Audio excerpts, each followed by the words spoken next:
Visiting a national park is a wonderful way to spend a weekend. Being a family-friendly pastime that anyone can enjoy, millions of people visit national parks around the country every year. Most people leave the park and recommend the trip to their friends, but some never get the chance. While national parks are inviting people of all ages to enjoy a haven of nature, they can also be a deadly labyrinth. These parks can easily cover millions of miles of untamed woods, becoming a seemingly endless maze in which you may never find your way out. This is a 1 in a billion chance, of course, but that still leaves some who will fall victim.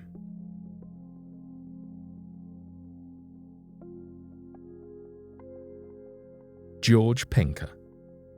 Yosemite National Park is famous for its amazing waterfalls, deep valleys, and ancient sycamore trees. Located in the Sierra Nevada mountains in central California, the park draws 4 million visitors every single year. On Friday, June the 17th, 2011, 80 people from a church in Hawthorne, California were visiting the park. 20 of them, including 30-year-old George Penker, decided to make the hike to Upper Yosemite Falls. The hike to Upper Yosemite Falls offers fantastic views on its way to the view of the tallest waterfall in the United States. The trail is somewhat strenuous, with a steep fall to one side. Although the trail is not the easiest, it is said the payoff at the top is worth it. Once at the top, the group disbanded to allow everyone a chance to explore and return to the trailhead at their leisure. Penker's friends assume he had taken the trail back down alone and therefore did not report him missing until 9 p.m.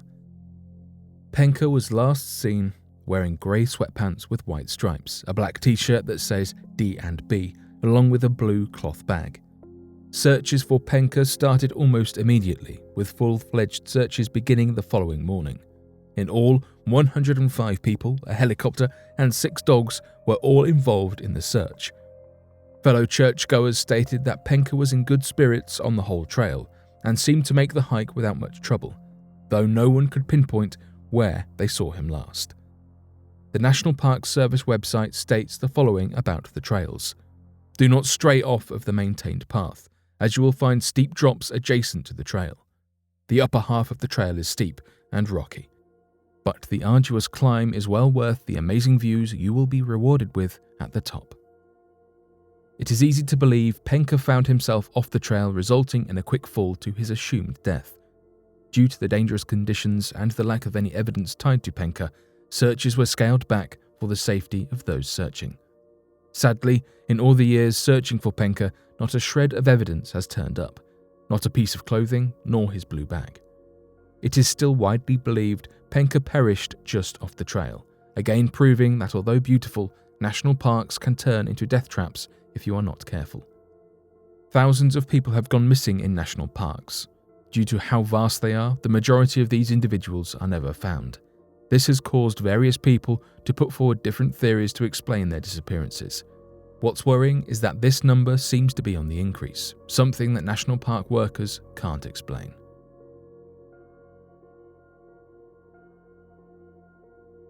Teresa Gibson disappears from the Great Smoky Mountains. On October 8, 1976, Teresa Lynn Gibson, also known as Trenny, went on a field trip to the Great Smoky Mountains National Park. She traveled with 35 to 40 of her classmates from Bearden High School in Knoxville, Tennessee. Despite being surrounded with a group and other hikers, 16-year-old Trenny mysteriously disappeared from the park. The field trip was odd to begin with. There were almost 40 students, yet only one teacher to supervise them, plus the bus driver. According to some students, they were not even informed of their field trip destination until they arrived at the park. Only then did they find out that they would be hiking about 1.8 miles from Clingman's Dome to Andrews Bald, and then returning to the Forney Ridge Trail. When students began their hike, they split up into smaller groups based on their walking speed. Throughout the day, Trenny walked at different paces with various groups of classmates. However, at some point in the afternoon, she mysteriously vanished. She was last seen by classmates near Clingman's Dome at 3 p.m. They were hiking along a fairly steep trail with thick vegetation and sudden drop-offs. Apparently, she glimpsed something on the right side of the trail and left the path. That was the last time anyone saw her. Rescue teams began searching for her in the late afternoon. The weather and fall foliage made it difficult for search and rescue to use helicopters and inspect the trail. Instead, they used tracking dogs to pick up her scent. There were around 6 teams of bloodhounds and German shepherds that searched and picked up her scent near the juncture of the Clingman's Dome Trail and the Appalachian Trail. They followed her scent past Clingman's Dome Tower up until 1.5 miles from Newfound Gap.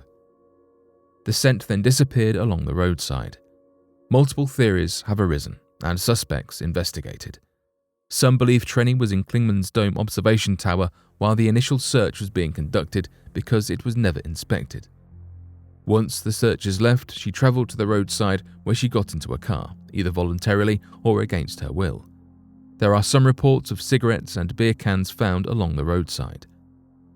Trenny's classmate, Robert Simpson, was implicated as a suspect since her hairbrush was discovered in his car, but police quickly dismissed the idea. Trenny's parents, Robert and Hope Gibson, informed the police of a previous break-in by a young man whom Mrs. Gibson shot at. After being shot, he threatened to hurt their daughter. Although the authorities investigated this man, there were no leads for them to follow.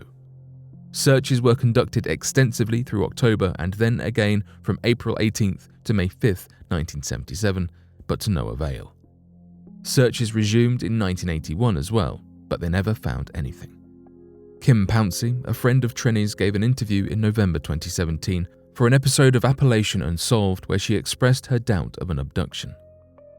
She believes Trenny left of her own accord and had someone waiting for her in the park, that she had planned it because she wanted to leave and get away. After so many searches, the rangers of the national park were convinced that she was not in the park. Her body was never found. There are no current suspects, leads, or evidence. It's strange that a young girl could vanish while on a popular trail in the middle of the day surrounded by people. Whether she orchestrated her own disappearance or was kidnapped will remain a mystery.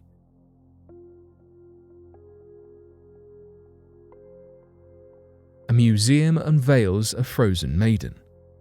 In 1999, archaeologists in Argentina discovered the mummified remains of a 15-year-old Incan girl, now known as the Maiden or La Doncella, on the summit of Mount Yuyayaco, a volcano on the Chilean border.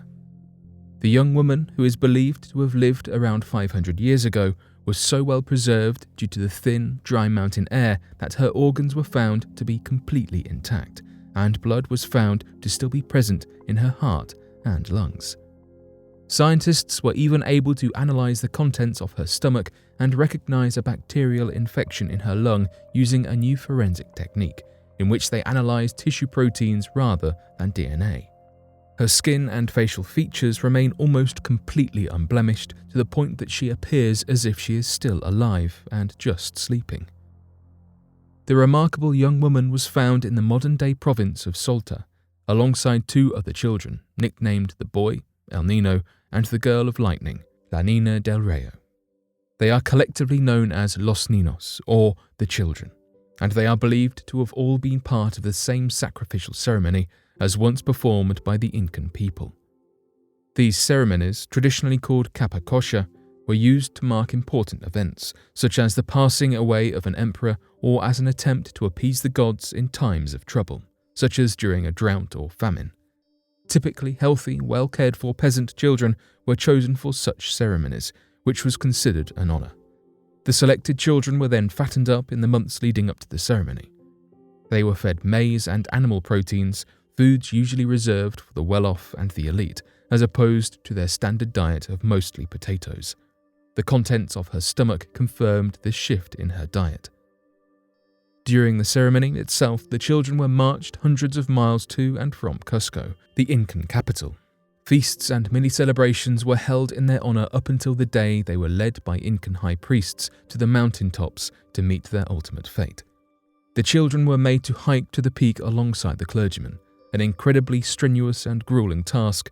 They were often given stimulant leaves in order to guarantee their safe and timely arrival. Once at the burial site, the children were then given drinks of ethanol, likely chica, or maize beer, to calm their nerves. They were then attacked or repeatedly hit and left to freeze on the icy peaks.